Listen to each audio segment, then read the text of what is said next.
Hello. Are you ready, y'all? Are you ready, y'all?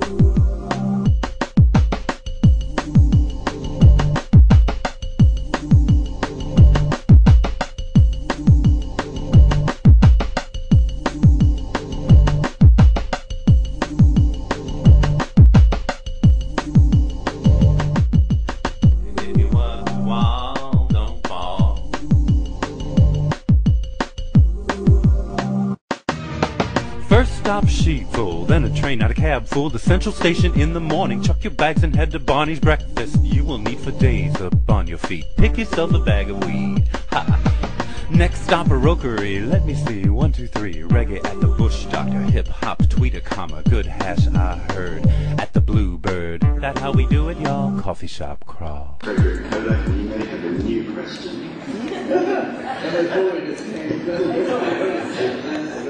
Good morning. Frederick Kodak, psychiatrist from Amsterdam. Well, it is this continuation on the question I already posed, which I will very shortly repeat.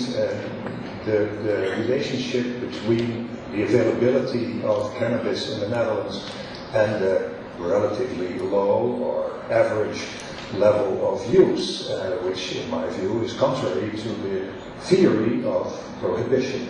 But now I would like to ask Mr. Costa, we heard that you made a visit to Holland and you visited a coffee shop and a consumer room, and I would like to ask you, what did you learn in Holland and what are your impressions?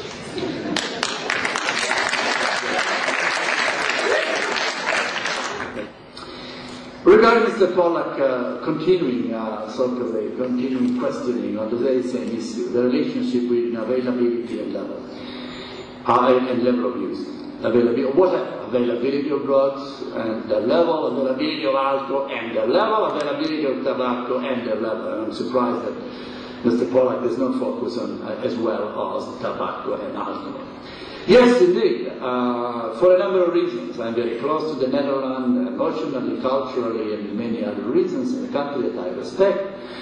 I decided, in order to address as scientifically as we could possibly do, I decided to travel in a study mission to Amsterdam, the core, if you wish, of initiatives which are obviously quite problematic, like the coffee shops, or for that matter the sex windows.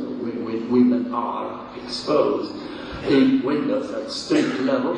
I decided to go there. It was a very interesting session a couple of weeks ago. I met with the mayor at the outset, with senior officials from the administration. We learned about what the policy they are pursuing, the municipality of Amsterdam, not the Netherlands at large.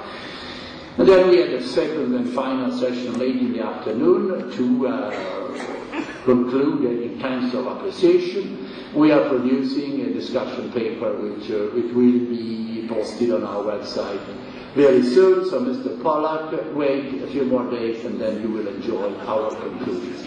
But our conclusions are along the line of what I've been saying since a long time. Availability causes use. And the city of Amsterdam is characterized by rates of drug addiction, I'm referring to cannabis use, 3 times greater than anywhere else in Europe. Thanks.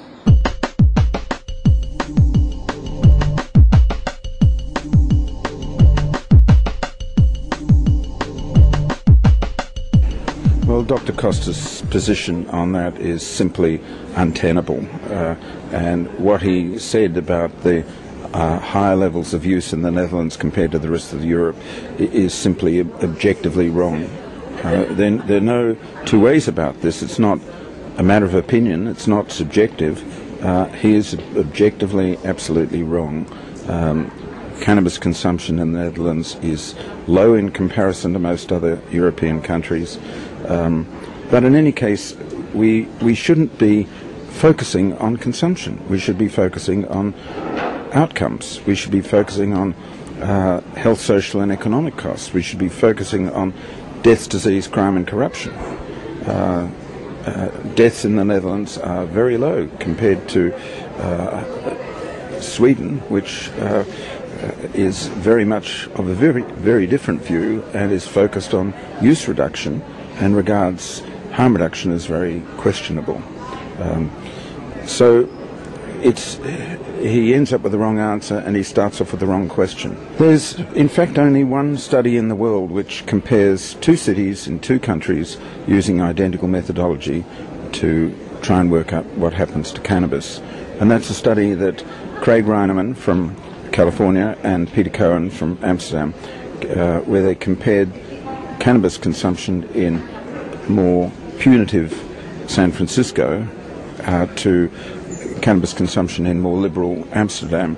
And San Francisco and Amsterdam were chosen because they have many similarities, although they're coastal cities of similar size that are much more liberal than the rest of the countries that they are part of. But in any case, when they polled residents in a meticulous methodology that was identical in both countries, what they found was that the proportion of residents who had smoked cannabis more than 25 times was 39% in San Francisco, 12% in Amsterdam. There were minor differences in age and the percentage of married people, those sorts of things, but not near enough to account for a threefold difference.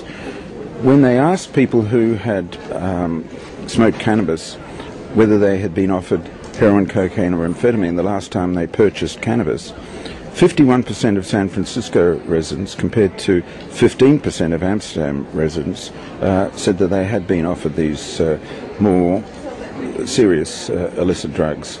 And so that's an argument for the separation of markets, which the Dutch have long believed to be something that they've achieved with their more liberal approaches to cannabis. Now, if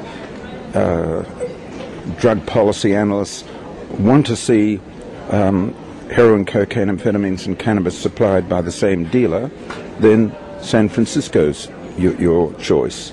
If, on the other hand, you want to see heroin, cocaine, amphetamine market and the cannabis market kept apart, then Amsterdam is the choice. Depends what people want to achieve.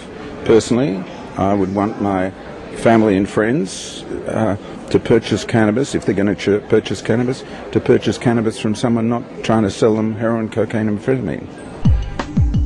Coffee shop. Lacana, Pink Floyd, I want. Lacana, Pink Floyd, I want. Any day, 420 Cafe. Kingston, man. Any day, coffee shop.